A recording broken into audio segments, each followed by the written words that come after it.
주식시장의 천재 투자자들. 천재 투자자들의 스승 벤저민 그레이엄. 벤저민 그레이엄은 누구인가? 워런 버핏의 위대한 스승 벤저민 그레이엄은 워런 버핏 이전의 워런 버핏이다. 요즘 세대에게 버핏이 가장 위대한 투자자로 통하는 것처럼 거의 1세기 전에 태어난 그레이엄도 당대에는 가장 위대한 투자자로 통했다. 그의 의견은 자주 인용되었으며 자신에게 돈을 맡긴 수백만 명을 위한 투자 결정과 더불어 그의 명성과 부는 보수적이고 장기적인 철학 위에 쌓여진 것이다. 버핏이 비슷한 투자법으로 명성을 얻기 몇십 년 전의 일이다. 버핏처럼 그레이엄도 재치 있는 언변, 솔직한 스타일, 그리고 전문가와 일반 투자자가 모두 이해할 수 있고 도움을 받을 수 있는 상식에 근거한 투자법을 구사했다. 그레이엄과 버핏의 유사성은 결코 우연한 일이 아니다. 수백만 명까지는 아니더라도 수천 명에 달하는 투자자가 투자 조언이나 지혜를 알려달라고 버핏을 쳐다보고 있듯이 젊은 시절의 버핏 역시 그레이엄을 쳐다보고 있었다. 사실 버핏이 콜롬비아 대학을 다닌 것도 따지고 보면 그레이엄이 그 대학에서 강의를 하고 있었기 때문이다. 후에 버핏은 그레이엄에게 자신을 직원으로 채용해달라고 하기도 했다.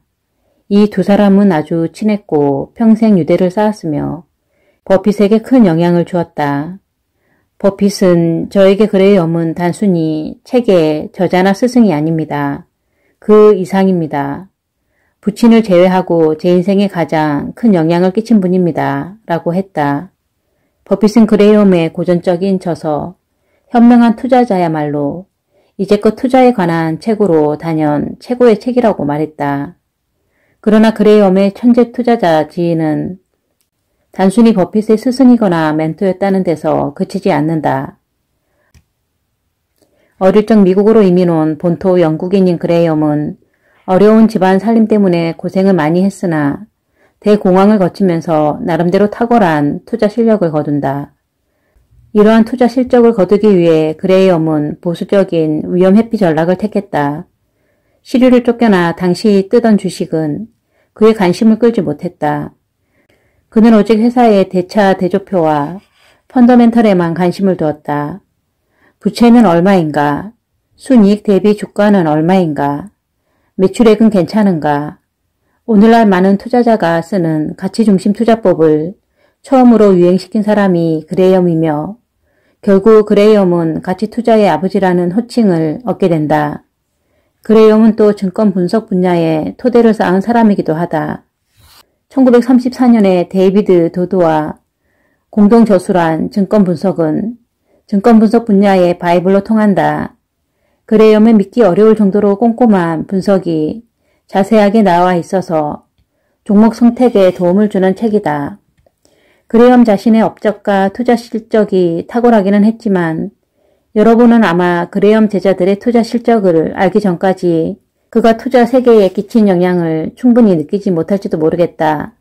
마리오 가벨리, 존 템플턴, 월터 슬로스, 존 네프, 워런 버핏은 그레이엄과 함께 일하거나 그레이엄에게서 가르침을 받은 후 나름대로 주식시장에 큰 성공을 거둔 인물들 가운데 몇 명일 뿐이다. 그레이엄은 학문에도 잘 맞는 명석한 두뇌에 무척 성취지향적인 학자였지만 그의 투자법은 개인적인 경험에서 나왔다. 그레이엄의 투자 철학이 어떻게 형성되었는지 제대로 이해하려면 먼저 그의 삶을 살펴보는 것이 도움이 될 것이다. 벤저민 그로스바움은 도자기 제품 중개업자의 아들로 1894년 영국에서 태어났다. 한 살 때 가족이 뉴욕으로 이사와서 한동안 풍족한 생활을 했다. 그런데 9살 나던 해 어머니 도라에게 벤저민과 두 형제를 맡겨놓은 채 아버지가 죽고 말았다. 도라는 몇몇 사업에 손을 댔지만 모두 실패했는데 이것을 보면 그녀는 위험 선호형이었던 것 같다. 도라는 1907년 주가 대폭락 바로 직전 주식시장에 투자했다가 투자금을 몽땅 날리기도 했다. 이러한 경험이 어린 벤저민에게 큰 영향을 끼쳐 나중에 그레이엄의 투자 스타일은 큰 시세 차익보다 원금 보존을 더 우선시하는 스타일로 자리를 잡았다. 가족의 경제적 궁핍은 그레이엄에게 또 다른 영향을 미쳤다. 고등학교와 대학 재학 시에도 돈을 벌기 위해 일해야만 했는데 나중에 고객의 돈을 관리하면서 그레이엄이 보여준 집중력과 헌신은 이때 체득한 직업윤리가 한몫을 했다.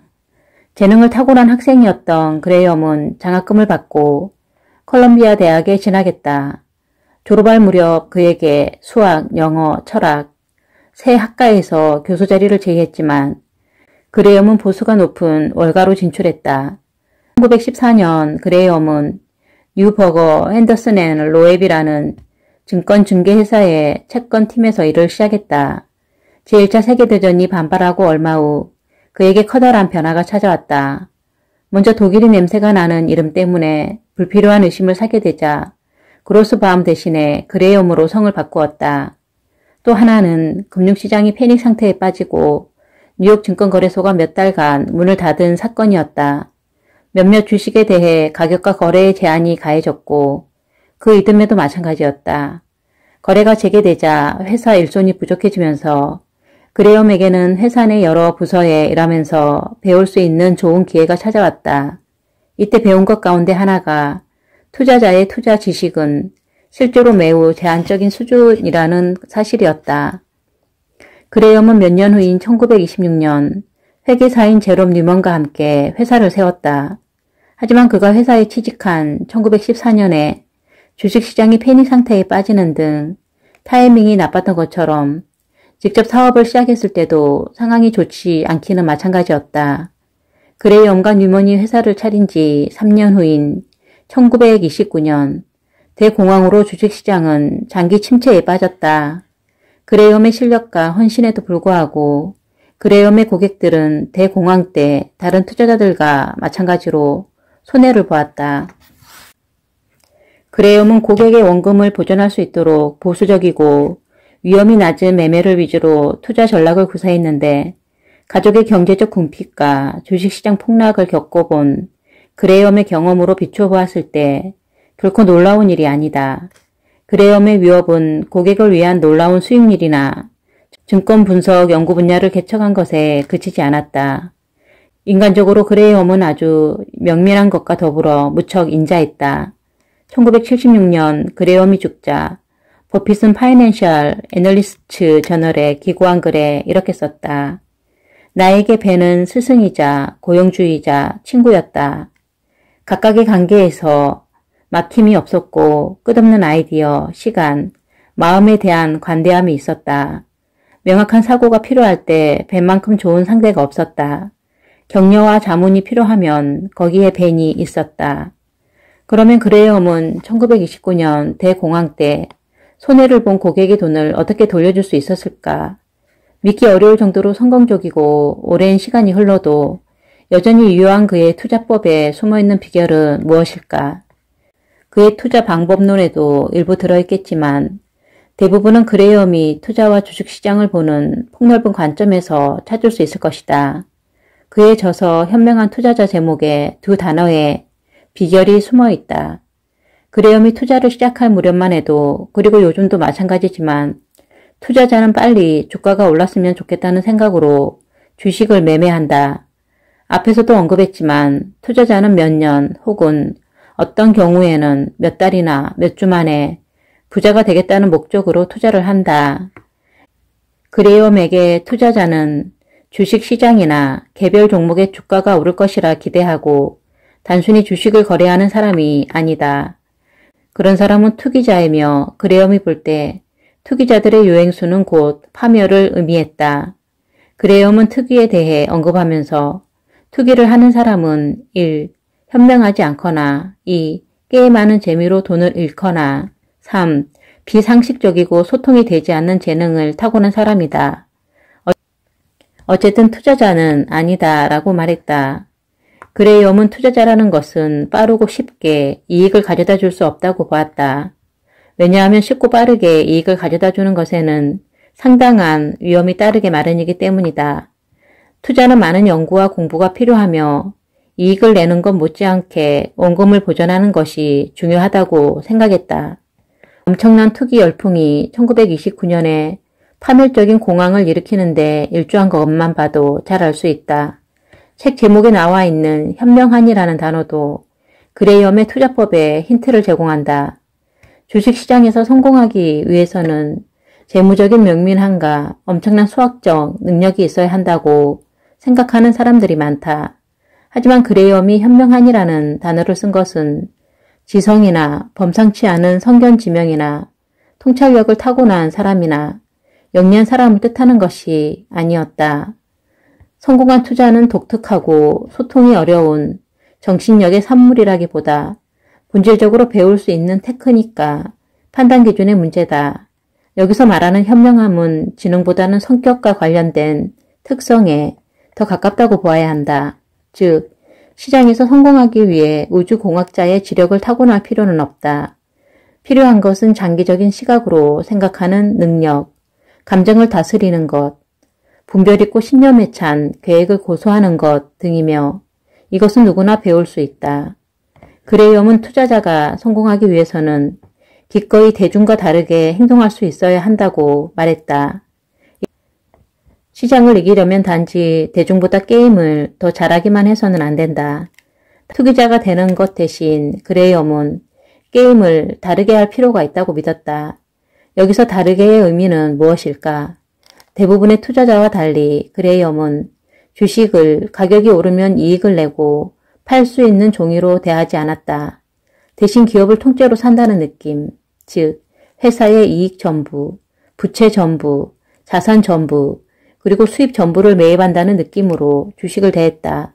기술적 분석가와 차트 신봉자들이 과거의 주가 패턴을 분석하고 미래의 움직임을 예측하기 위해 여러 가지 다양하고 복잡한 방법을 사용하는 데 비해 그레이엄과 그의 제자들은 단 두 가지 요소만 중요시했다.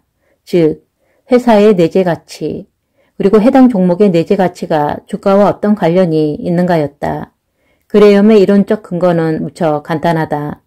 단기적으로 주가를 예측하는 것은 불가능하지만 장기적으로 주가는 원래의 실질 가치를 반영해서 움직이는 경향이 있으며 이것은 주가 수익률, 주가 순자산 비율, 매출액, 부채 비율 등 펀더멘털에 나타난다. 좋은 회사, 즉 재무적으로 튼튼하고 계속해서 이익이 날 회사 주식을 싼 값에 사면 살수록 좋다. 어떤 기업이 진짜 우량하다면 월가 사람들도 결국은 이를 포착하고 몰려들기 시작할 것이고 그러면 주가는 실질 가치만큼 혹은 그 이상으로 오르게 마련이다.